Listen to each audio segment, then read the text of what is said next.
Salve, salve! Tudo bem?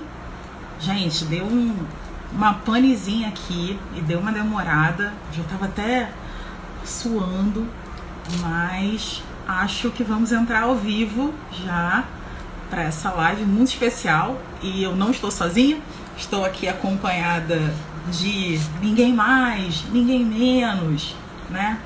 Que a presença de Rafaela, que Cheguei. apareceu. Tudo bem, querida? Tudo bem?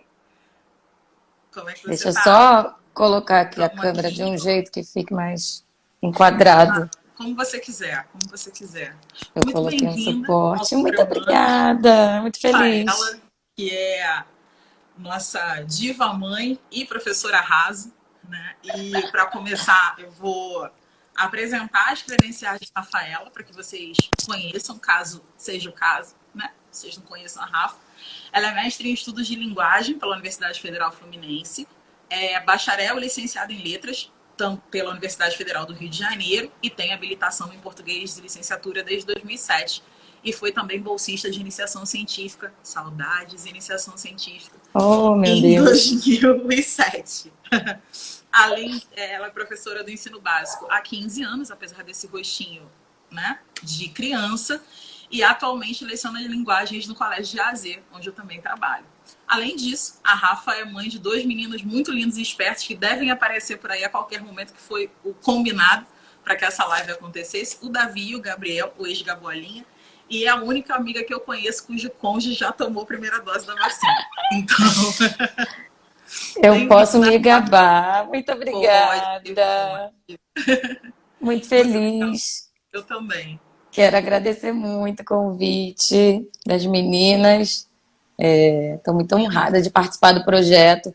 Me sinto já um pouco agregada desse projeto, porque vi nascer, estava ali pertinho. E obrigada pelo convite.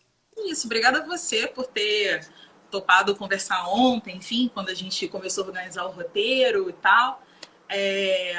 E queria saber se você quer começar falando alguma coisa. Eu já estou aqui emocionadíssima com o meu Eu ia livro, falar disso com o meu livro na agora. mão.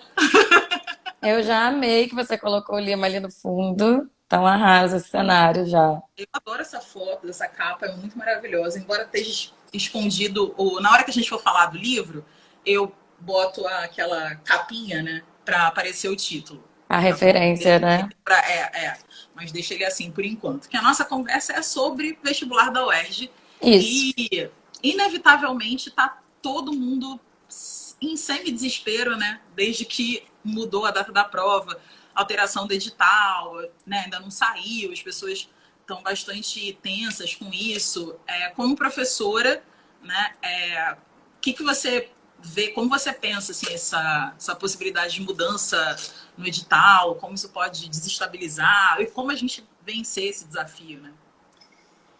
Então, em primeiro lugar, eu acho que a decisão do adiamento inevitavelmente deveria realmente acontecer. Foi uma decisão correta, necessária, né, em vista do contexto pandêmico e de toda essa morosidade aí em relação à vacinação. Então, acho que foi bastante prudente. Acho muito importante, nesse primeiro momento, que o candidato busque acompanhar as informações no site do vestibular da UERJ, que ele possa acompanhar, né, ali quais são as mudanças que vão ser apresentadas. Já saíram algumas coisas, né, referentes ao que realmente vai continuar e a gente ainda não sabe exatamente se vai ter alguma mudança mais profunda na estrutura da prova, mas eu particularmente acredito que não. Eu acredito que não haja nenhuma mudança tão significativa a ponto de descaracterizar a prova ou, né, de alterar aquele universo ali de temas e modelos de questão que já eram recorrentes no vestibular. Então, acho que assim, para driblar um pouco essa insegurança, eu acho que é importante se manter informado, ficar ligado sempre nas redes sociais da UERJ, entrar no site sempre, procurar ler sempre toda a notícia, que eu acho que isso ajuda, né, pelo menos você manter um pouquinho de controle da situação. Não adianta pirar agora, né? Eu entendo toda a questão psicológica que envolve o momento. Foi uma frustração mesmo para muitos, né, que já estavam lá na expectativa de fazer a prova, mas muitos receberam um balde de água fria mesmo. eu sei que dá aquela sensação de perda de gás, né? De perda do pique dos estudos, mas eu acho que é também uma chance de poder estudar mais, né? Ter um período aí maior para poder fazer a leitura. Mas, assim, por outro lado, a gente sabe que a leitura do livro está mantida. Então, Policarpo Quaresma continua sendo leitura obrigatória. A informação que já saiu, o meu tá aqui também. Ai, gente, olha, eu só queria falar para vocês que eu fui assim, né? Eu quase matei uma planta, o que para mim é uma coisa muito grave para pegar esse livro. Eu contei ontem para Rafa, porque é uma edição muito especial. Foi a minha edição de Policarpo Quaresma do ensino médio, né? E é essa fofura aqui, ó. Tem um registro aqui dessa Bárbara que escrevia com essa letrinha. Em agosto de 98. E que era leitora de Lima Barreto já, enfim. E aí ele caiu em cima da planta, quer dizer, ele e alguns outros livros caíram em cima das plantas, foi um Deus nos acuda, mas estamos todos vivos. As plantas se salvaram, estão bem, estão vivas. Tá tudo bem. Aí, Juliana falando que eu sou antigona, fazer o quê, Juliana? Eu sou uma boa leitora gente. cedo. Antiguidade é posto. Exatamente. Respeita. A gente tem uma questão, né, que, sei lá, tem uma forma das pessoas se referirem ao UERJ, tanto quem estudou lá e professores que sempre falam, professores e professoras que trabalham com vestibulares que sempre falam que a UERJ é uma mãe, né? Essa é uma definição. As pessoas têm uma relação muito afetiva com a universidade, mas quando se fala do vestibular da UERJ, se diz muito, né, de que a prova da UERJ é uma mãe.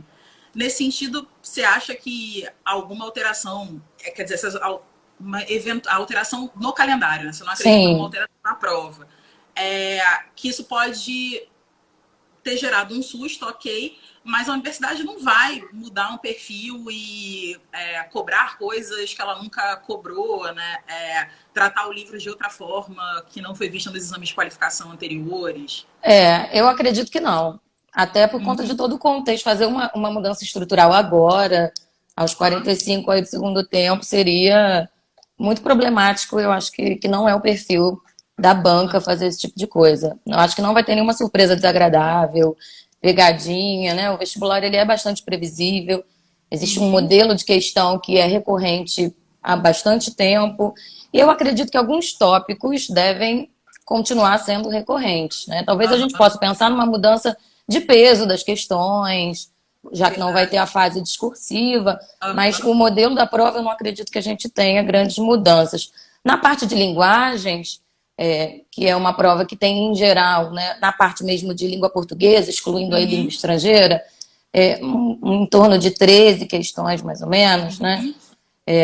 Essa prova ela vai vir dividida, né? Uma parte dela dedicada à leitura propriamente do livro, e uma outra parte que vai trazer alguns tópicos de linguagens associados a esse texto, né?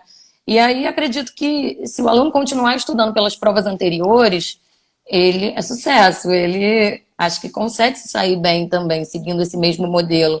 Alguns assuntos são bastante recorrentes, né? Se a gente pensar, por exemplo, em mecanismos, né, de coesão textual, sequenciação, coesão referencial, uso dos conectivos, dos pronomes. Isso é algo que cai recorrentemente. Uso de recursos linguísticos de uma forma geral, figuras de linguagem, especialmente as figuras de palavras e de pensamento. A gente brinca muito que assim, é certo ter uma questão de metáfora, por exemplo. Praticamente todo ano tem alguma questão sobre metáfora. E não necessariamente para explorar o conceito da metáfora em si, mas muitas vezes para você reconhecer a metáfora no texto, às vezes para você explicar como aquela metáfora foi construída, enfim, essa matéria aí é fato que sempre vai aparecer. E principalmente nesse quesito, né? Figuras de palavras e de pensamentos. Figuras de sintaxe e de som geralmente não aparecem muito, são mais técnicas e mais específicas. Mas figuras de linguagem, mais de uma questão, funções da linguagem, né? Elementos da comunicação. Basicamente uma abordagem textual, né, voltada mesmo para a compreensão desses mecanismos que são geradores de sentido no texto. E entender de que maneira aqueles usos eles proporcionam valores dentro do texto, eles mostram os movimentos dentro do texto. Agora, em relação ao livro especificamente, né, a gente não pode perder de vista que a leitura é obrigatória. Né? Muita gente... Tem uma galera que acha que Muita vai gente ter. acha que é assim, poxa, tudo bem, é uma prova de vestibular, precisa ler mesmo? Será que um resumo não dá conta, né? Será que se eu assistir ao filme, a professora de literatura sofre com isso, né? Sofre, né? Pois Sofre. é, a gente não tem um minuto de paz com esse negócio de substituir Nunca tem um o minuto de paz no filme no lugar do país, né? livro. É, tem o filme, é claro, assim, mas nada vai substituir a leitura. É, e Exatamente. eu iria até um pouco além. É, Uhum. você não só deve ler o livro, como, se possível, ler mais de uma vez, né? Assim, fazendo uma primeira leitura de reconhecimento e Aham. depois uma leitura mais minuciosa aí já, assim, realmente para você tentar identificar ali coisas que você acha que são importantes, né? Os principais movimentos na trajetória do personagem, aquele Aham. círculo pessoal mais próximo dele, as partes em que se divide. É Uhum. sempre importante ter essa noção aí do todo, mas também entrar um pouco no âmbito do enredo. É, a gente Entendi. não pode esquecer, por exemplo, em 2019, no segundo exame de qualificação, a obra, né, de referência era O Alienista, Uhum. do Machado de Assis, né? Machado de Assis já caiu algumas vezes aí na UERJ, nesse exame de qualificação. E aí, na prova, você tinha questões específicas do enredo. Então, Uhum. havia perguntas do tipo, no trecho, em qual trecho, por exemplo, que está a seguir, mais alternativas, a gente Uhum. tem um indício de que o texto, a história está terminando, por exemplo, né? Tinha uma Ah, questão que falava sobre marcas do desfecho da obra, né? aham. Questões Você falou que ontem que pode ter alguma coisa relacionada às consequências da história, né? isso, assim, Não as no relações de sentido, causalidade mesmo entre as aham. coisas que acontecem no enredo. Não É. no sentido de ser uma pegadinha, mas de Não, não. observar a sequência da história, né? Isso, pegar realmente o fio ali que conduz a história. Não vai cair nenhuma pergunta do tipo qual era a cor do sapato do Policarpo Quaresma quando ele entrou. Não, não vai, não é nada tão específico. Ah, que Mas coisa. conseguir, poxa, né? Tem a descrição do chapéu. Pois é, né? Tem tantos detalhes. Mas é realmente pegar a ideia aí do fio da meada, da Aham. linha de raciocínio ali do enredo, da estrutura Sim, narrativa, sim. e os principais acontecimentos, os eventos que acontecem no livro. É Entendi. importante ler, sim, se possível, fazer uma leitura bastante minuciosa, atenta aos detalhes, às Uhum. referências históricas, culturais que o livro apresenta, e são muitas, né? Então, Entendi. se possível, ler. O filme, até vale a pena você olhar, se você quiser, né? Não sei Eu se vai ser o acho perfil muito do jovem, né? E eu tal. acho que já tem uma questão esse filme. Já é antigo, É né? Já não antigo, mas é. assim, eu quero me preparar, tô inseguro. Tudo bem, Aham. mas assim, não substitui. O filme é uma Uhum. adaptação, então tem Sim. coisas que acontecem no filme que não estão no livro, há cortes, né, de determinadas Uhum. passagens, então não reproduz 100%, até porque a gente está falando Uhum. de uma outra manifestação artística, né? Não é para ser Sim. o livro, é um filme, é cinema, é Sim. outra coisa. Então, há uma adaptação, não se baseia apenas Uhum. no livro, não. É importante também dar uma olhada na questão do contexto histórico. Uhum. Nesse exame de 2019 também do Machado de Assis, do Alienista, havia uma questão referente ao realismo. Não especificamente perguntando o que era o realismo, mas mostrando o enquadramento Características da obra, né? o Que. enquadramento da obra no realismo, de que maneira ela se enquadrava ou não se enquadrava. Era até uma questão bem complexa de a gente pensar um Uhum. pouco na crítica que o próprio Machado fazia ao realismo. Então, Uhum. em que medida o alienista era transgressor ao realismo. Sim. Então, assim, contexto também é bem importante entender que essa obra é uma obra que pertence a um universo, a um contexto específico. Entendi. O João Vitor Ora tá passando aqui, Luana também. Beijo, Luana. Beijo para todo mundo que mandou beijo. Lu, maravilhosa! Não dá tempo de Barbie! falar com todo mundo. Eu não Vai vejo, não passando consigo assim, aí ficar não, olhando e falando ao não dá para mesmo ficar olhando, a tempo. gente se distrai. Desculpa, Mas, gente. desculpa mesmo, gente. Mas o João Vitor Ora falou que, comentou que quando caiu o Gota d'Água no vestibular da UERJ, também foi bem específico. Foi Que bem ele tá, tipo, específico. batendo em cima dessa ideia que você tem de que é necessário dar uma olhada, né? Sim. E fazer uma leitura atenta. Porque Especialmente em se tratando de um romance mesmo, né? Uhum, Então, você está falando de uma obra narrativa ali com uma estrutura mais complexa, com recursos ali bastante específicos. Então, é uhum, bem importante fazer uma leitura atenta mesmo. No caso de Gota d'Água, era uma peça teatral, era um texto aham, dramático, e aí também havia perguntas específicas do enredo, sobre cenas que viriam posteriormente, a relação de uma cena com a outra. Então, é bem importante que faça a leitura atenta do livro. Sim, e também localizar um pouco essa questão, quer dizer, localizar um pouco não, localizar a questão da leitura do texto na interpretação de texto, porque Sim, existe, sei lá, né, uma loucura das pessoas acharem que interpretação de texto é sei lá o que, né?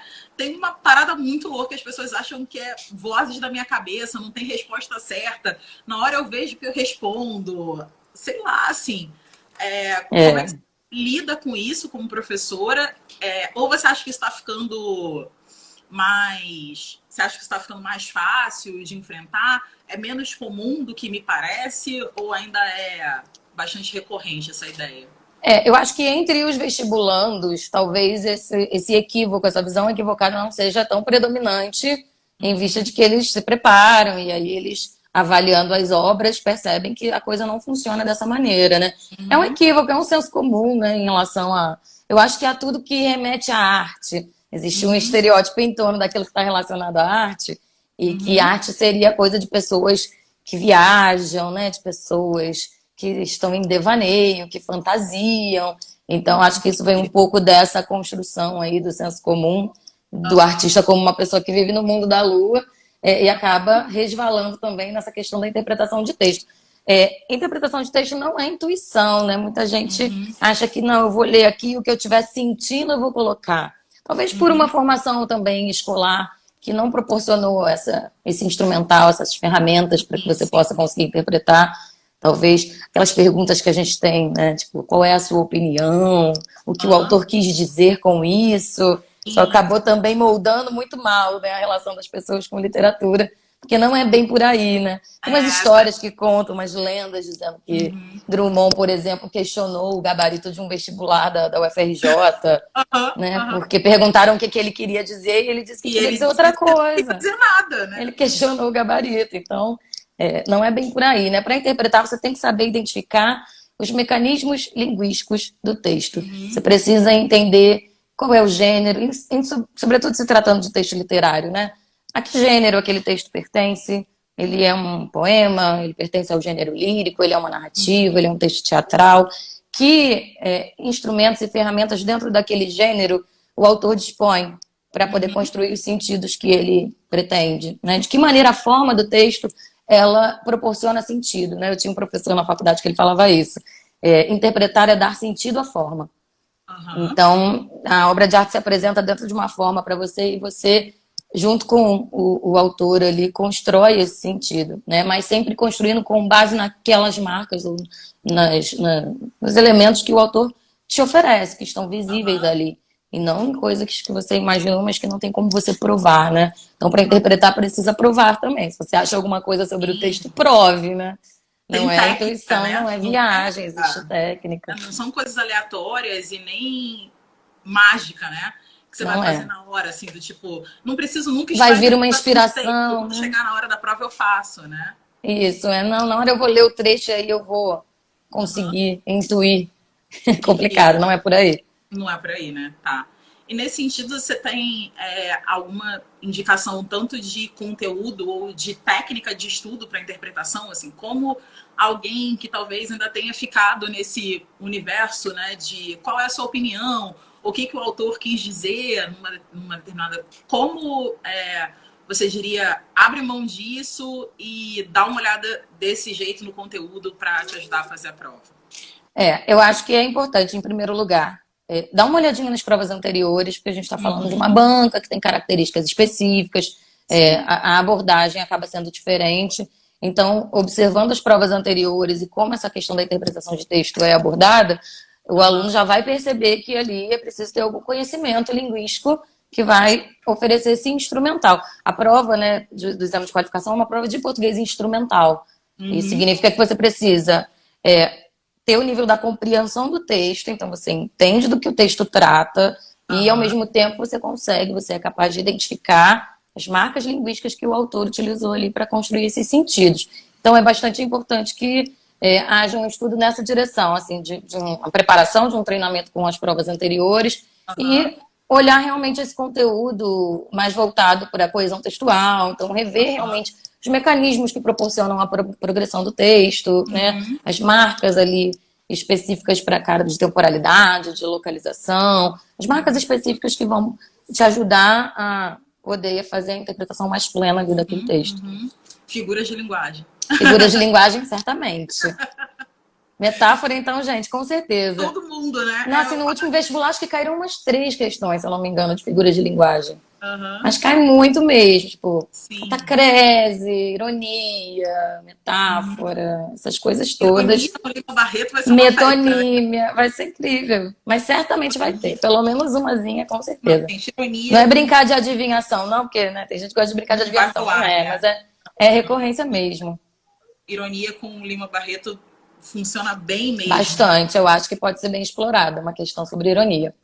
Uhum. Eu não sei o seu nome, mas o @FJD Costa fala aqui que Quaresma tem uma noção de história que também, né, que ele fala que na terceira parte do livro é só a história do Brasil. A gente ontem conversava, né, sobre o livro ser separado em 3 partes.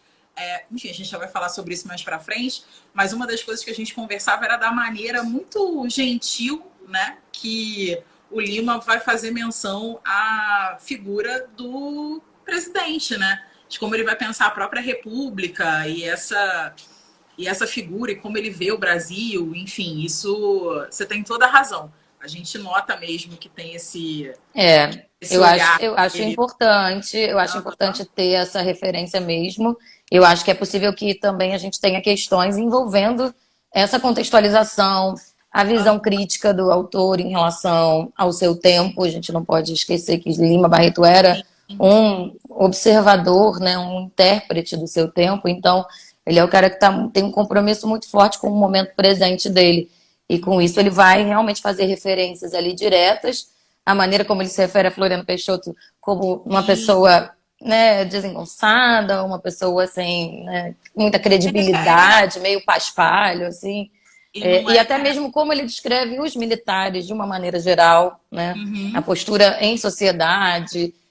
A gente vai falar um pouco depois sobre mais os personagens e as passagens, mas ele morava numa região cercada de muitos... Os vizinhos eram militares, né? Tinham patentes. Ele próprio, né, se intitulava major, mas ele era major de uma maneira não usual, digamos assim, né? E aí ele mostra um pouco desse descrédito. Um pouco desse descrédito, né? O vizinho dele, que é, né, também um general, ele nunca participou de uma batalha, ele sempre conta várias histórias, e aí as pessoas perguntam, né? Isso é muito irônico no livro. Mas você estava lá naquela guerra? Aí ele fala, não, mas me falaram. Então vira meio que até um bordão, né? Eles sempre negando que nunca participaram de nada. Tem muito dessa coisa da não qualificação das pessoas ali na sociedade, ocupando cargos de importância, né? Eu acho que isso, nesse momento que a gente vive, a escolha de Lima Barreto tem muito a ver com isso também.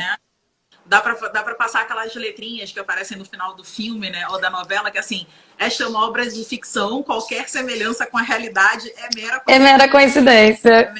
É bem parecido mesmo, assim, é coisa de assustar. Pois é, porque, por exemplo, na terceira parte, embora a gente tenha separado a leitura para um momento, só porque a pergunta veio bem a calhar e toda a sua descrição, para a gente não perder, para não ficar perdido, quando ele vai falar sobre o Marechal Floriano, ele diz que na terceira parte, no capítulo 1, era vulgar e desoladora. O bigode caído, o lábio inferior pendente, mole, que se agarrava a uma grande mosca, entre aspas, os traços flácidos e grosseiros. Não havia nem desenho de queixo ou um olhar que fosse próprio. Eu fui olhar para você me distrair, que você é muito bonita. Não, sério, eu fui olhar para você e me perdi. Mas você também é bonita, Rafaela. Obrigada.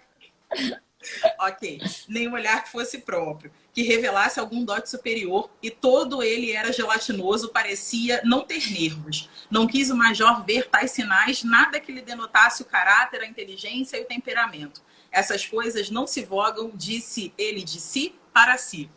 É muito... Nossa, é a pessoa totalmente desqualificada para estar ali. Não ele indigno dessa coisa. E ele fica muito decepcionado, né? Eu acho que ele não consegue nem esconder a frustração, porque ele, como nacionalista que era, quando ele dá de cara com esse presidente, o triste fim já começa aí, né? Pode ser. Já começa por aí. que tempos, né, em que Lima Barreto é tão atual. Quer dizer, sempre, né? Inclusive Sempre. que dá para perguntar, né, para a gente entrar na parte para falar do livro, né? Por que o Lima Barreto, assim, o que, que ele tem? A minha resposta, quando estava falando para você, é porque todo mundo ama o Lima Barreto. Porque ele é muito bom, né, Porque gente? ele é maravilhoso, porque ele é lindo. Mas vai, você, como professora de literatura, por que Lima Barreto?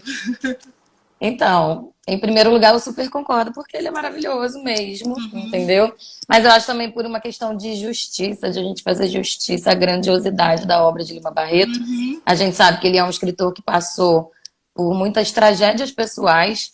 A obra dele é muito atravessada pela vida pessoal dele, pela biografia dele, e que também sofreu inúmeras tentativas de apagamento, de sim, silenciamento. Ele teve a sua obra diminuída em muitas sim. situações, inclusive no contexto escolar, muitas vezes, né? Se dizia que a obra dele era uma obra de qualidade inferior Uhum, devido à linguagem que ele utilizava, mais informal, sim. mais descontraída, né? Então, acho que, em primeiro lugar, é para a gente não perder de vista que é preciso sempre fazer justiça ao grande escritor que ele era.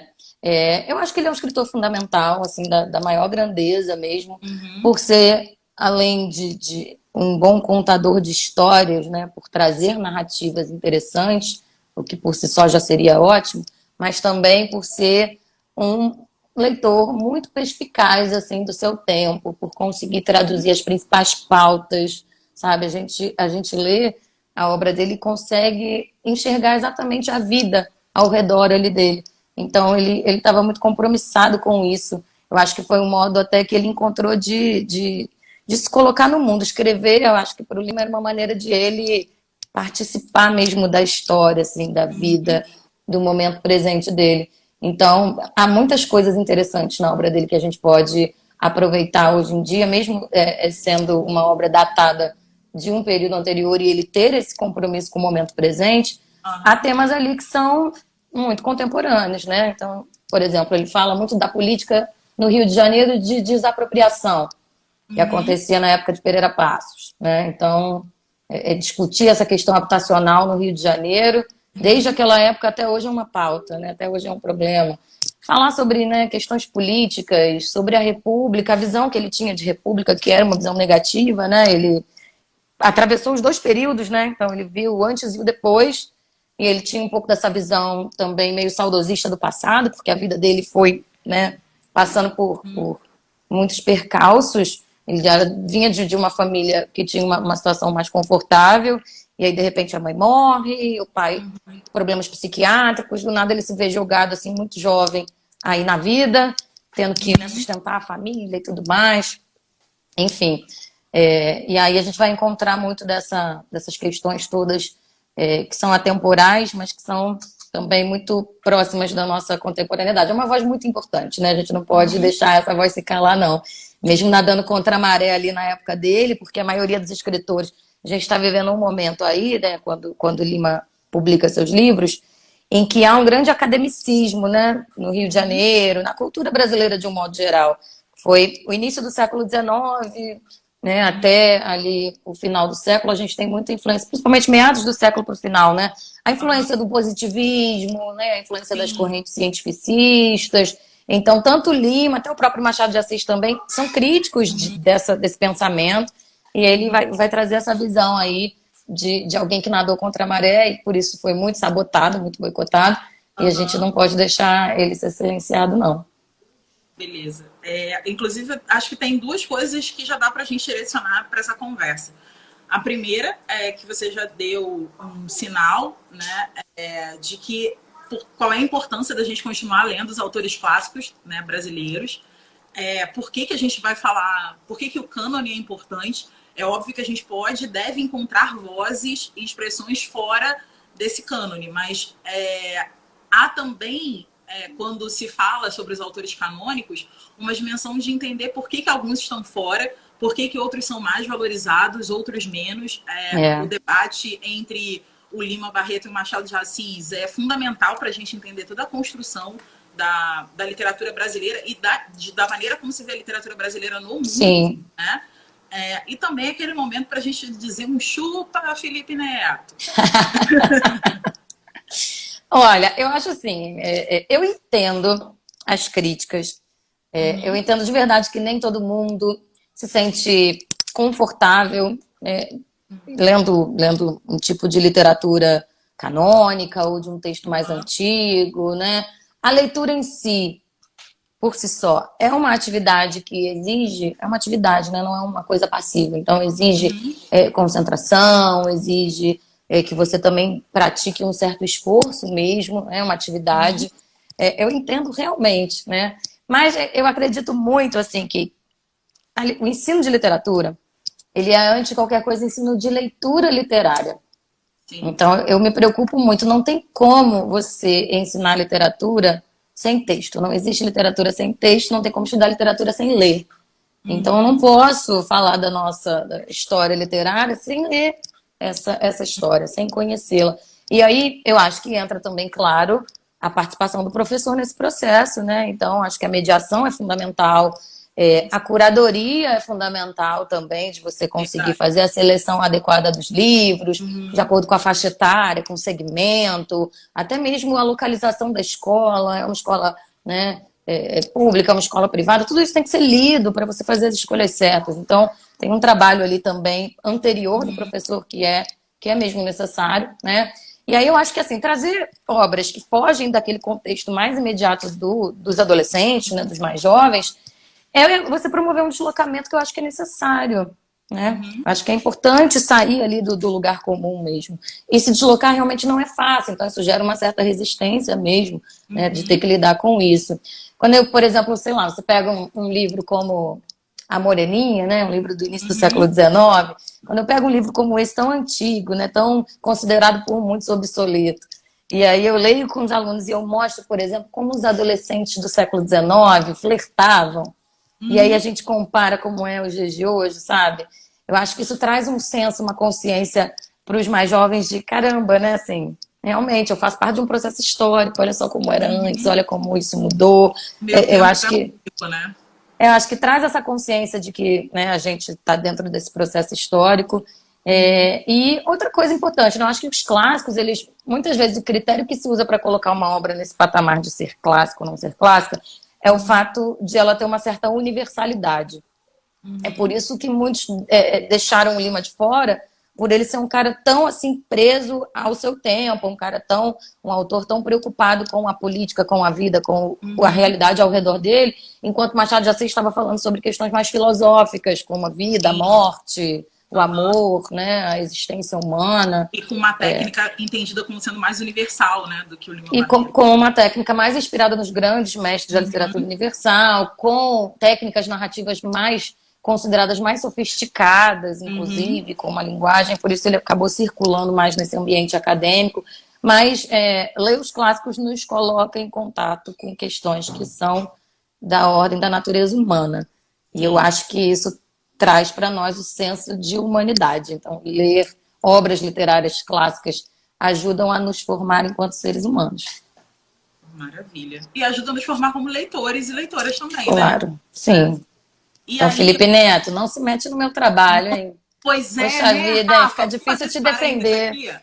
Vamos fazer esse parênteses, assim. Como é fácil dizer sobre o que professores e professoras devem fazer na sala de aula. Aliás, todo mundo, né? Isso aí é um fenômeno. Impressionante. Todo mundo quer se meter. Esse momento aqui, essa nossa pequena digressão, para já organizar aqui a capa, porque a gente vai falar, né, sobre... Oba!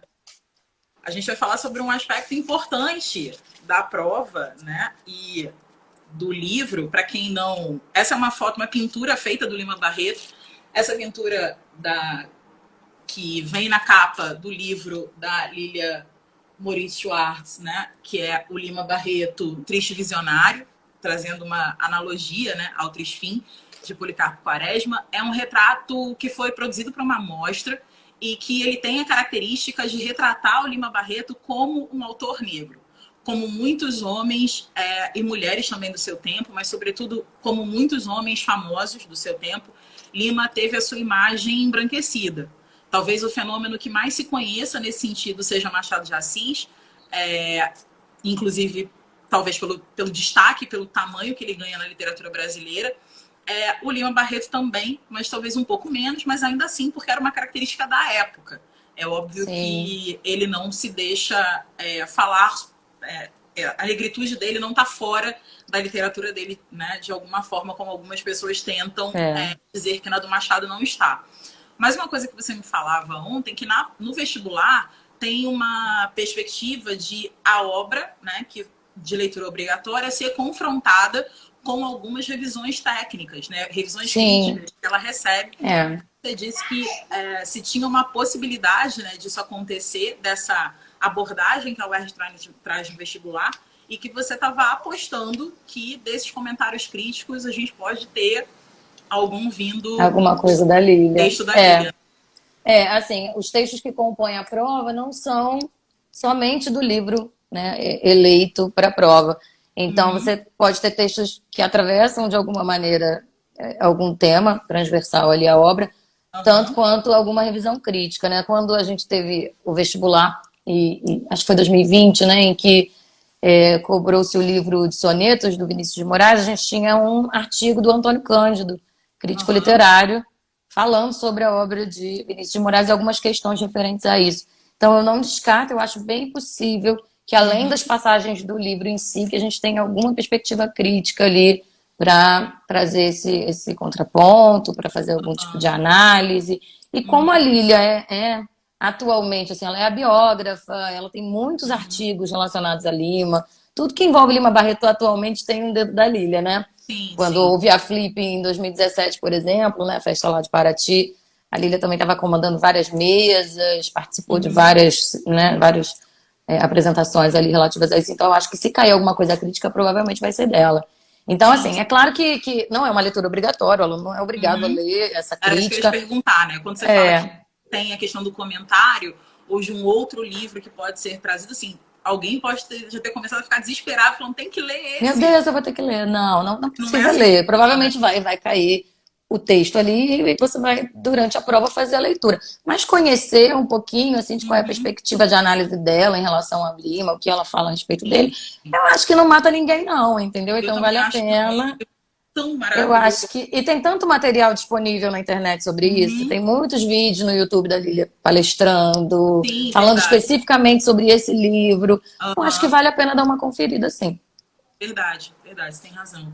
E aí, nessa dinâmica, né, o Lima tem uma literatura militante que faz com que as coisas não sejam tratadas de maneira circunstancial no livro dele, né? Tudo tem um motivo, e o que é uma coisa maravilhosa para gente, eu amo literatura, né? Eu peguei para reler tudo, para me preparar, e eu ficava aqui em casa, gente. Não é muito assim, bom. Ele é explícito, ele é perspicaz, uma palavra que você já usou para escrevê-lo anteriormente nessa conversa. Ele tem um jeito de falar sobre o Rio de Janeiro que transforma o Rio não só numa personagem da história, mas dá uma característica para o Rio de Janeiro de verdade. Sim. Né? De falar sobre o Rio de Janeiro com aquilo que a cidade tem de muito ruim e de pior. Né? Sim. O que é muito verdadeiro, porque você pode ficar, né, elaborando textos muito maravilhosos sobre essa cidade que ela é de fato muito bonita, mas ela também é muito problemática, né? Sim, e ele entendia muito bem desses problemas, né? Não só no livro em si, mas as crônicas que ele escrevia, ele era bastante atento a isso, bastante assim, né, ligado em tudo que acontecia ali na vida política, social, né? Essa é uma obra que é uma sátira, então ele já tem esse caráter de ser um texto irônico, envolve humor e envolve crítica, né? Quando a gente pensa em sátira, a gente pensa em um texto que tem esse objetivo de ridicularizar, de certa forma, de ser crítico, de apontar as questões que devem ser criticadas. E a crítica principal desse livro é falar sobre essa ideia ufanista de lidar com, né, a sua terra natal, no caso, com o Brasil, né? O personagem, ele é uma grande caricatura desse nacionalista ufanista, esse sentimento que de tempos em tempos ele é evocado aqui nesse país, né? Então, nessa época, como a gente estava vivendo o proclamação da República, novamente esse sentimento veio à tona de defender o país acima de qualquer coisa, né, de estar ali incondicionalmente apoiando, né, o presidente, né, os militares e tudo mais. Então ele vai fazer uma sátira em relação a isso, por isso muita gente compara também esse personagem a Don Quixote, Sim. porque também era um idealista, um sonhador, uma pessoa que confundiu realidade com a sua imaginação. Então ele tem uma trajetória bem semelhante a Don Quixote, ao nosso Don Quixote brasileiro, né? Só fico na dúvida de quem seria o Sancho Panza aí nessa história. Pois é. Será que seria Ricardo? Seria a Olga? Será se seria ele, gente? Será se, gente? Eu sou tão apaixonada por essa personagem. Eu acho ele incrível, eu também super me identifico com o Ricardo. É muito impressionante. Enfim, para a gente fechar essa conversa, a Rafa e eu, a gente tinha programado falar sobre alguns trechos, né, do livro, que é isso, né? Não existe uma aula de literatura sem ler, né, por favor. Literatura sem o livro, né, sem o texto. E aí eu vou começar. Aquele sobre o Marechal Floriano foi fora do combinado.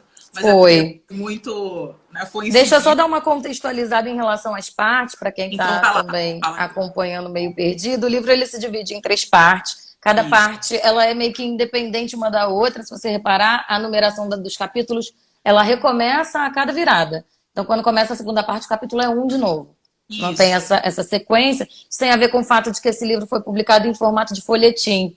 Então, ele vinha sequenciado semanalmente no jornal. Só depois ele foi publicado em formato de livro, né? A primeira parte é a que se passa ali no bairro de São Januário, em São Cristóvão, basicamente onde ele vivia com a irmã e convivia ali com a sua vizinhança. Era um cara super respeitado, super metódico em relação a horários e tudo mais. E aí ele começa, desde muito cedo, a investir nos estudos em relação ao Brasil. Desde muito jovem ele começou a ler muito. É muito caricato isso, porque ele decora o nome de cada afluente, de cada rio, né, do Brasil. Ele sabe tudo a respeito do Brasil. Ele começa a estudar também Tupi-Guarani, com o objetivo de que essa se torne a língua oficial, né? Ele falou, poxa, isso é algo que a gente precisa fazer, romper de uma vez com uma língua que não é genuinamente nossa. E é a partir daí que a gente tem o ponto, a virada de chave para a segunda parte. Porque quando ele envia essa carta, então, para o governo, a carta, o projeto dele é lido e ridicularizado por todos, sai no jornal, todo mundo começa a realmente desmerecê-lo, desprezá-lo, e ele, então, né, começa a ter consequências psicológicas em relação a esse desprezo, a esse bullying que ele começa a sofrer. No meio dessa confusão, ele acaba enviando uma carta escrita em Tupi-Guarani mesmo, dentro da repartição onde ele trabalhava, o que acaba gerando a sua internação no hospício, que é um dado também autobiográfico, se a gente considerar as 2 passagens do Lima também por manicômios, né? E aí, na segunda parte, é a parte em que ele, então, depois que sai da internação, resolve virar um agricultor. Então, ele vai para o interior. Áreas do campo, né? Para se livrar da vida. Mas lá também ele vai se ferrar, vai se frustrar, porque ele vai ter que lidar com a política local, né? Então, assim que ele chega... E com as saúvas... Os políticos locais já ficam olhando quem é essa pessoa que vem de fora, será que ele está almejando alguma coisa aqui? Ele se vê envolvido numa rede ali de intrigas políticas, ele não entende, porque ele não está ali preocupado com isso, ele quer só fazer o plantio dele, mas isso acaba também decepcionando muito, a terra também acaba não produzindo muita coisa, e ele então acaba desistindo, as saúvas chegam, né? A saúva vem, e ele então, quando estoura a revolta da Armada aqui no Rio de Janeiro, que é o segundo ponto de virada aí da história, ele vem se alistar ao exército para poder ser combatente. E aí, durante essa trajetória, ele tem a experiência de ver pessoas, prisioneiros, sendo fuzilados. E, inocentemente, ele envia uma correspondência para o presidente, falando, olha o que está acontecendo aqui, as pessoas estão sendo fuziladas, os inimigos do governo estão... Tudo bem que eles são inimigos, mas matar também já é demais, né? E aí o que sobra para ele é o paredão, que não é o do Big Brother, né? É o paredão de verdade, e ele, o triste fim, vai nessa direção. Sim, e para quem, né, a ideia de ponto, né, de virada da história, se não fez muito sentido para a galera, né, afeita ao Netflix, é o plot twist. É o famoso plot twist, o famoso plot twist da história. Então, essa história guarda aí essa referência da Rafa, né? Que tem 2. importante. A gente vai para o primeiro e se o horário ficar apertadinho, a gente parte para o terceiro, tá? O do segundo a gente deixa bem suspenso, mas o primeiro e o último acho que vale muito a pena. Acho importante, Pois é. Então eu começo daqui, num trechinho, e você segue naquela descrição. Quando a Rafa falou que ele era um metódico, chegava a casa, enfim, tinha horário e tudo mais, ele vai receber um músico. Né? E aí lembrem-se, né, por favor, de que no Brasil já houve época em que havia o crime de vadiagem e que nesse contexto, né, havia determinados ritmos, instrumentos e práticas como a capoeira e o samba que eram muito mal vistos. Pois bem, quando entrou em casa naquele dia, foi a irmã quem lhe abriu a porta perguntando: jantar já? Ainda não. Espere um pouco, o Ricardo que vem jantar hoje conosco. Policarpo, você precisa tomar juízo. Um homem de idade, com posição respeitável como você andar metido com esse seresteiro, um quase capadócio, não é bonito. O major descansou o chapéu de sol, um antigo chapéu de sol com a haste inteiramente de madeira e um cabo de volta incrustado de pequenos losangos de madrepérola e respondeu: mas você está muito enganada, mana. É preconceito supor-se que todo homem que toca violão é um desclassificado. A modinha é a mais genuína expressão da poesia nacional e o violão é o instrumento que ela pede. Nós é que temos abandonado o gênero, mas ele já esteve em honra em Lisboa, no século passado, com o padre Caldas, que teve em um auditório de fidalgas. Beckford, um inglês notável, muito o elogia. Mas isso foi em outro tempo. Agora, que isso, Adelaide? Convém que nós não deixemos morrer as nossas tradições, os usos genuinamente nacionais. Muito bom, né? Essa referência mesmo. E ele mesmo depois acaba desistindo do violão e indo para instrumentos de origem indígena. Tem umas passagens bem engraçadas, porque ele vai descobrir que a origem do violão e dessas músicas, dessas cantigas, não são necessariamente brasileiras, têm origem europeia. Mas é bem interessante para a gente observar essa representação social da pessoa que toca violão, né? Como sendo uma pessoa malandra, que não inspira respeito, né? E tem esse outro trecho... Mas Ricardo, o coração dos outros é a pessoa desse livro. Vai, Rafa. Ele é.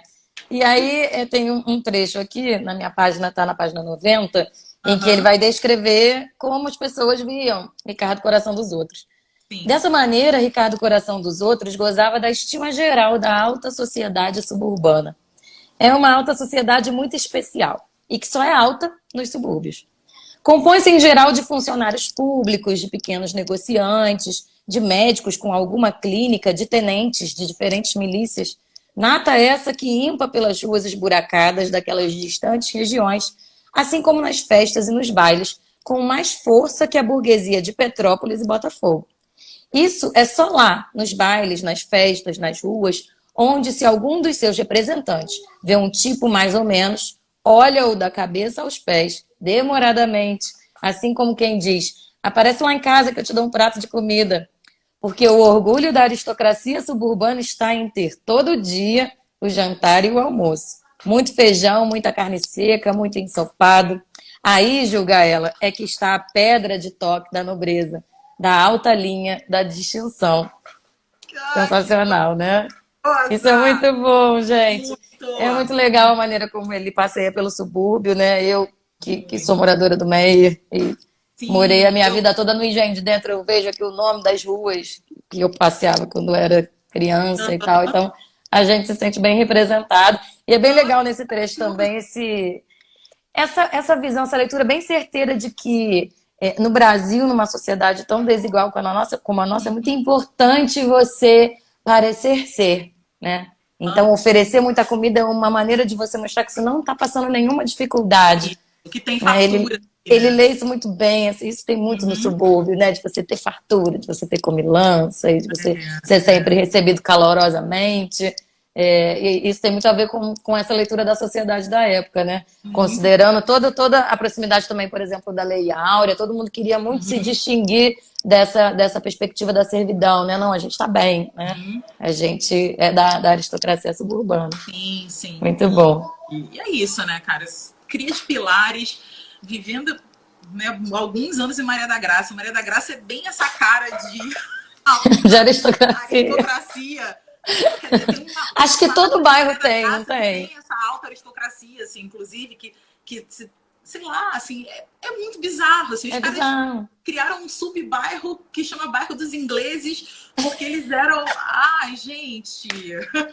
Olha, Catarina. Eles eram das fábricas, sabe? Muito louco isso. É bem engraçado. Eu acho que todo bairro de subúrbio tem um pouco isso, né? Você tem as áreas dentro do bairro que são consideradas mais nobres. É o mesmo bairro, né? Mas tem mais áreas nobres, menos nobres. Ele descreve muito bem isso também. Mas essa descrição da alta sociedade suburbana, muito é melhor sensacional. que a de Petrópolis e Botafogo. É genial. Muito melhor, gente. Muito melhor. Vamos para a última, Rafa? Vamos para o final, né? Ideia. Porque a gente vai chegando no final. A parte das saúvas é muito maravilhosa. É muito maravilhosa. Eu tinha até destacado outro trecho da parte 2, que é muito boa também, que ela termina com a frase: o governo não gosta de nós. Mas é bem impactante. Né? Nossa, desde Lima Barreto, né? Desde Lima Barreto, o governo não gosta de nós. Que coisa! Quer dizer, governos presididos por militares não gostam de nós. Pronto. Olha só! Né? Que coisa! A Ju tá falando aqui que Irajá é o bairro Araújo. Isso. Que é aristocracia. Acho que todo lugar tem isso, né? A coisa das saúvas aqui fala, você até mencionou o filme, só vou falar sobre isso rapidamente, que no livro ele diz que ele usa uma frase de Saint-Hilaire para dizer que se nós não expulsássemos as formigas, elas nos expulsariam. No filme em que Paulo José interpreta o Policarpo Quaresma, ele diz, né, ou a gente acaba com a saúva, ou a saúva acaba com o Brasil. Você também tinha mencionado ontem que o filme era bem legal, mas que algumas coisas tem algumas diferenças, dignas, né, a narrativa. Vamos lá para a parte 3, Rafa. Pois é, então, olha, o 5º capítulo da parte 3, eu queria ler só o iniciozinho desse capítulo, porque o título do livro aparece nesse momento.